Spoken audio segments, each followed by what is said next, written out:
జగన్మోహన్ రెడ్డి గారు గతంలో ఆయన సెక్యూరిటీ విషయంలో నెలకి 6 కోట్లు ఏది గవర్నమెంట్ సెక్యూరిటీకి ప్లస్ 45 లక్షలు ప్రైవేట్ సెక్యూరిటీకి ఉపయోగించని చెప్పి అంతే గారు నిన్న స్టేట్మెంట్ ఇచ్చారు. దాన్ని మీరు ఎలా చూస్తారు? అది అంత దారుణం. మరి ఎందుకు చేస్తున్నాడో మరి ఆ మనిషికి మరి అంత భయం. అసలు అట్లా కాదయ్యా, మనిషికి సావు అనేది నువ్వు ఆపలేవు, ఎవరు ఆపలేవు. నువ్వు 1,00,000 మంది కాదు 1,00,00,000 మందిని పెట్టుకున్నా కూడా మృత్యు అనేది నీకు ఆ టైంలో రాసి ఉంటే అది కబలించుకో. ఎవరినైనా నువ్వు కాదు నేను కాదు ఎవరు దానికి మినహాయింపు కాదు.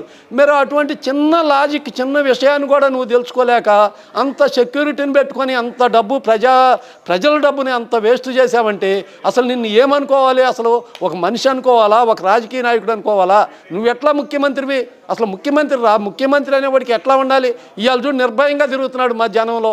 మరి ఆయనకి ఏ సెక్యూరిటీ లేదు. పైపెచ్చు ట్రాఫిక్ ఒక 5 నిమిషాలు కూడా ఆపొద్దని చెప్తున్నాడు. నేనైనా 5 నిమిషాలు ఉంటా కానీ ట్రాఫిక్ని మీరు ప్రజలను ఎక్కడా ఇబ్బంది పెట్టకూడదని పబ్లిక్గా చెప్తున్నాడు. మరి ఇటువంటి జ్ఞానం అనేది మీకు లేదా? మీకు లేకపోగా పైపెచ్చు నిన్ను గెలిపించిన ప్రజల్లోకి నువ్వు రావటానికి అసలు ఇంత భయపడ్డావంటే, మీరు ఇంత ఖర్చు చేసావంటే నీ సెక్యూరిటీకి మీరు నువ్వు అసలు ఏమనుకుంటున్నావు? అసలు నీకు అంత సెక్యూరిటీ దేనికి? ఏం అవసరం ఉంది? ఎవరికి అవసరం లేదు. మనుషుల్లో తిరగటానికి అంటే నువ్వు అంత దారుణమైన ప్రజలను అంత దారుణంగా మోసం చేశావు. అందుకే నువ్వు అంత భయపడ్డావు.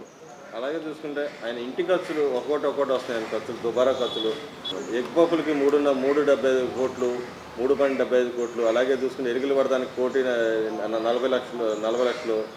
అలాగే ఇంటి బూజు దొరకడానికి 2 కోట్లున్నర. ఇలా ఇంటి ఫెన్సింగ్కి ఇంకొక 6 కోట్లు అట్లా పెట్టుకుంటూ వెళ్ళారు. దాన్ని ఎలా చూస్తారు మీరు? అయ్యా, ఆయన ఇంటికి కొన్ని వందల కోట్లు పెట్టాడు. ప్రత్యేకంగా రోడ్డు వేయించుకున్నాడు. ఇంత ప్రజల డబ్బుని ఈ రకంగా దోల్చుకొని పైపెచ్చు నేను జీతం తీసుకొని ₹1 తీసుకుంటానని చెప్పాడు. ప్రజల్ని ఎన్ని రకాలుగా మోసం చేసావో అన్ని రకాలుగా మోసం చేశాడు జగన్మోహన్ రెడ్డి. మరి ఆ రకంగా అన్ని ఖర్చులు గతంలో ఏ ముఖ్యమంత్రులు కూడా ఎవరు కూడా చేయలే. తింటే మనిషి ఎంత తింటాడు? నువ్వు 5 సంవత్సరాల్లో అన్ని కోట్లు ఖర్చు చేసాడు. కోట్లు అవుతాయా? నువ్వు అది అయ్యన్న బంగారం తినలేడు కదా మనిషి. మరి నువ్వు అంత దుబారా ఖర్చు చేసావంటే ప్రజలు నిన్ను క్షమించకూడదయ్యా. మళ్ళీ నేను 5 సంవత్సరాలకు రాజకీయాల్లోకి వస్తాను, మళ్ళీ నేనే ముఖ్యమంత్రి అంటావంటే ఇక నిన్ను మళ్ళీ కనుక నీకు ఓట్లేస్తే మా ప్రజలంత మూర్ఖులకి ఎవరు ఉండరయ్యా. మాలాంటి మూర్ఖులకి ఎవరు ఉండరు. నీకు మళ్ళీ ఓటేసి ప్రజల్లోకి రానిస్తే నువ్వు ఎట్లా నిన్ను ఇంత దుబారా చేసి ప్రజల్ని ఇంత నష్టపెట్టినాడు నిన్ను మళ్ళీ ప్రజల్లోకి ఎట్లా రానిస్తారు? రానివ్వరు. నువ్వు ఇక ఆశలు పెట్టుకోవద్దు. అలాగే చూసుకుంటే జగన్మోహన్ రెడ్డి గారు ఇప్పుడు విదేశాలు వెళ్ళడానికి అర్జీ పెట్టుకున్నారు. ఆయనతో పాటు A2 కూడా అర్జీ పెట్టుకున్నాడు. నేను ఒక 6 నెలలు పోతానని. ఈయన మరి ఎన్ని నెలలు పోతాడో దాంట్లో మెన్షన్ చేయలేదు. కానీ కరెక్ట్గా కేసులు త్వరితగతిన విచారణ చేయాలని సుప్రీంకోర్టు ఒక పక్కన చెప్తుంది. కోర్టులు కూడా అలాగే ఆదేశాలు జారీ చేసినాయి. కానీ ఇప్పుడు వెళ్ళడానికి కారణం ఏంటంటారు? పారిపోవడానికా లేకపోతే అంతకుముందు తీసుకుని డబ్బులు సర్దుకోవడానికి వెళ్తున్నాడు అంటారు? కేవలం పారిపోవటానికి. మళ్ళీ పారిపోతే మళ్ళీ రాకపోవచ్చు కూడా వీళ్ళు. ఎందుకంటే ఇక్కడికి ఏమి వాళ్ళకి పార్టీ మళ్ళీ బతికిద్ది బట్టగట్టిద్ది మళ్ళీ మనం అధికారంలోకి వస్తాం అనేది వాళ్ళు ఏదో పై మేకపోతే గంభీరంగా చెబుతున్నారు. కానీ అవి జరిగే పనులు కాదు. ఇక మళ్ళీ వీళ్ళు చేసిన తప్పులకు శిక్షలు తప్పవు, గ్యారంటీగా తప్పవు. లేకపోతే 6 నెలలు కావట్లేదు ఈయన పోయొచ్చి. మొన్న ఎలక్షన్ అప్పుడే పోయితే 4 నెలల క్రితం పోయి వచ్చాడు. మళ్ళీ ఇప్పుడు వెళ్ళాల్సిన పనే ఉంది. మరి అంతకుముందు ఎప్పుడు ఇట్లా వెళ్ళలేదు కదా, ఇప్పుడే ఎందుకు వెళ్ళాలి? ఈ టైంలోనే 5 సంవత్సరాల నుంచి నేను ముఖ్యమంత్రిని అది ఇది అని చెప్పి ఒక్క వాయిదాకి వెళ్లకుండా ఉండవు. ఇప్పుడు కోర్టులన్నీ కేసులన్నీ సిద్ధం చేసి నిన్ను రేపో మాపో వాయిదాలో పిలిచే పరిస్థితి ఉంది. ఈ పరిస్థితిలో నువ్వు అప్లికేషన్ పెట్టుకున్నావంటే నువ్వు ఇంకా ప్రజల్ని ప్రభుత్వాన్ని మోసం చేద్దాం అనుకుంటున్నావు. ఈ సాగితే నిన్ను మళ్ళీ విదేశీ పర్యటనకు పర్మిషన్ ఇస్తే మేము ప్రజలుగా తిరుగుబాటు చేసి ఎయిర్పోర్ట్లో నిన్ను అడ్డపడటానికైనా ప్రయత్నం చేస్తాం కానీ నిన్ను వెళ్ళలేమో.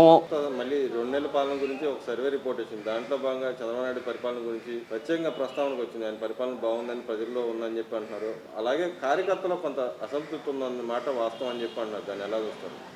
కార్యకర్తలు అంటే గత గవర్నమెంట్ ఉన్నా గెలిచిన కాడి నుంచి వాళ్ళకు ఓట్లు అయిన వాళ్ళని కానీ వాళ్ళు సహకరించిన వాళ్ళని కానీ హింసించి వాళ్ళ మీద అనేక రకాల కేసులు పెట్టి చాలా ఇబ్బంది పెట్టింది. ఈయన వచ్చిన తర్వాత చంద్రబాబు నాయుడు గారు వచ్చిన తర్వాత అటువంటి పనులు చేయలేదు. బాగా ఇబ్బంది పడ్డ వాళ్ళకి కొంచెం అసంతృప్తి ఉంటే ఉండొచ్చు. నన్ను ఈ రకంగా ఈయన 5 సంవత్సరాలు నన్ను ఇంత ఇబ్బంది పెడితే ఇప్పుడు మన గవర్నమెంట్ వచ్చినాక కూడా ఈయన మళ్ళీ ఏం పట్టించుకోవట్లేదని కొంతవరకు ఇబ్బంది ఉండొచ్చు. ఇప్పుడు సపోజ్ ఎక్కడ దాకా ఎందుకు చిన్నది, ఇప్పుడు మా రాజధాని కేసులు ఉన్నాయి, రాజధాని రైతుల మీద చాలా కేసులు ఉన్నాయి. ఇవాళ కూడా ఆడవాళ్ళ మీద వాళ్ళు నడవలేని ఆడవాళ్ళు కూడా పాపం ఇవాళ కేసుకి వెళ్లాల్సి వచ్చింది. మరి ఇటువంటి కేసులు కూడా ఇంతవరకు ఏం పట్టించుకోలేదని కొంతవరకు కొంచెం చిన్న అసంతృప్తి అనేది ఉంది. ఆయన ఉన్న ఇవన్నీ రాజ్యాంగ పరంగానే చట్టపరంగానే ఎదుర్కొందాం, చట్టపరంగానే చేద్దాం అనే దాని మీద ఉండాడు. ఆయన అభివృద్ధి చేసుకుంటా పరిపాలన చూసుకుంటా ఆయన ఏంటి అన్ని సమస్యలే, కొన్ని వందల సమస్యలు అయినాయి. వీళ్ళ అవినీతినే చూడాలా, మరి ఈ కేసులే చూడాలా, మరి ఇటు డెవలప్మెంటే చూడాలా, కొన్ని వందల సమస్యలతోటి ఆయన సతమతం అవుతున్నాడు. కాబట్టి ఇటువంటి పరిస్థితుల్లో మన అసంతృప్తి ఉండ ఇప్పుడు ప్రస్తుతానికి గవర్నమెంట్ చాలా బాగుంది. ఎందుకంటే అప్పుడు ఆయన చేసిన సంక్షేమ పథకాలని ఇంకా రెట్టించి చేస్తున్నాడు, ఇంకా ఎక్కువ చేస్తున్నాడు, అన్నీ చేస్తున్నాడు. కాబట్టి ప్రజలు కూడా ఆయన సహకరించాలనే కోరుకుంటున్నాం. మనకి కొంచెం తాత్కాలిక ఇబ్బందులు ఉండ. ఇదే సర్వేలో జగన్మోహన్ రెడ్డి గారి గురించి ప్రత్యేకంగా ప్రస్తావన వచ్చింది. దాంట్లో ఆయన గురించి అసలు జనాలు ఎవరు పట్టించుకునే పరిస్థితికి తయారైంది. ఆయన అసలు ఎవరు చూడలేదు.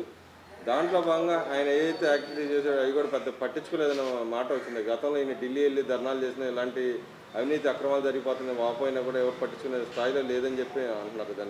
దాంట్లో వాస్తవం ఎంత ఉందంటారు? అక్షరాల వాస్తవమే, ఎవరు పట్టించుకోరయ్యా. మొన్న పెద్ద పాంప్లైంట్ వేసాడు, నేను నా భార్య సజ్జల భార్య వస్తున్నాం, మేము గన్నవరం ఎయిర్పోర్ట్కి దిగుతున్నాం, స్వాగతం పలకండి అన్నట్టుగా మీరంతా రాండి మా పార్టీ వాళ్ళు అన్నట్టుగా ఉండే.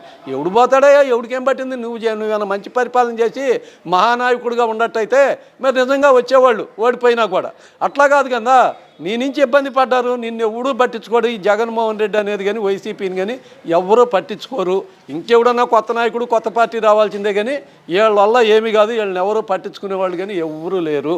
ఇది అంతే, మగలో పుట్టింది పప్పులో పోయిందనే సామెతగా ఆ పార్టీ వైసీపీ అనేది నామరూపాలు లేకుండా పోయింది, పోద్ది, ఇకేం ఉండదు. ఇప్పుడు నిన్న మొన్న చెప్తున్నారు 7 ఎమ్మెల్యేలు పార్టీలు మారుతారని. ఆల్రెడీ టీడీపీ కనుక రానిస్తే ఈ పార్టీకి అయిపోయేది. టీడీపీ జనసేన రానిచ్చే పరిస్థితిలో లేరు. మరి బీజేపీకి ఏమైనా వెళ్తారో, 7 ఖాళీ అయితే ఇక 4 మిగులుతారు, 4 కొట్టాలు. ఏముందో ఉపయోగం ఏమీ లేదు. 10 ఏళ్ళ దాకా వచ్చే అవకాశం కూడా లేదని చెప్పి దాంట్లో 10 ఏళ్ళు కాదు అసలు ఆ పార్టీ అనేది రానివారు ఎవరు. వైసీపీ అనేది మళ్ళీ పార్టీ పేరు మార్చుకొని మళ్ళీ ఎవరిని కొత్త నాయకుడు వస్తే రావాల్సిందే కానీ జగన్మోహన్ రెడ్డి నాయకత్వంలో ఇక పార్టీ అనేది ఈ రాష్ట్రంలో పార్టీ బతకటం కానీ బట్టకడటం అనేది ఉండదు అనుకుంటున్నాం. ఉండకూడదు అని ఎక్కడనుండా మాలాంటి వాళ్ళ ప్రాణాలు తెగించైనా దాన్ని అంతమందించడానికే ప్రయత్నం చేస్తాం కానీ దాన్ని మళ్ళీ పుట్టనీయం. ఎందుకంటే అది ఒక చండాలమైన కలుపు మొక్కలో కూడా ప్రమాదకరమైన కలుపు మొక్క. అటువంటి కలుపు మొక్కని ఇక మళ్ళీ పుట్టనీయం.